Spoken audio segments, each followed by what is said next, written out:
Magandang mga kanegosyo. Ngayon po ay June 18. Yan, ganap ng alas 8:30 ng gabi. Ayun, medyo pagod pa kasi nag-grocery kanina. So ito nga pala yung aking mga pinamili kanina. Ayan.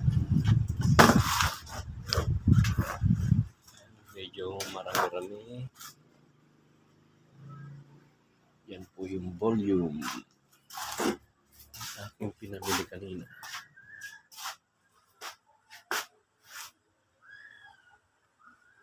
Yan, medyo marami-rami. Yan, bukas yung iba dyan, i-unbox. Tapos,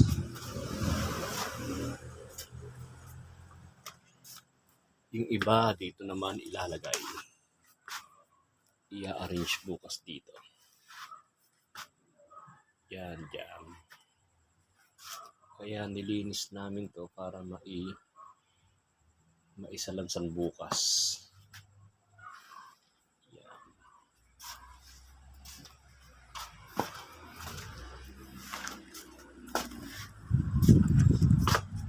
Ayan mga kanegosyo, yun po ang aking ginawa kanina. So yun po ay inabot ng pinamalengke kanina ay 89,942. Yan, kulang lang ng 58 pesos para maging 90,000. Ayun nga, hindi na nakabili ng frozen kasi nga medyo hindi nakakasya dun sa sasakyan. Yun yung mga kanegosyo. Sa negosyo talaga, palagi ko sinasabi na hindi talaga siya madali. Pero hindi rin siya mahirap. Pansinin nyo, gawin po natin siya sa mahabang panahon.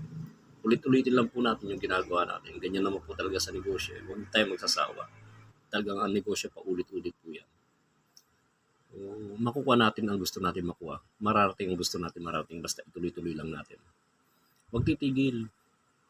Ganyan sa negosyo talaga. Kung yung sa pag-utang nga, di ba? Hindi dire-diretso nyo. Diretso nyo rin yung negosyo.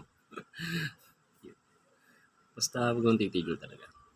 Diretso, diretso, diretso. Paulit-ulit, paulit-ulit. Basta gawin lang ng tama ang negosyo.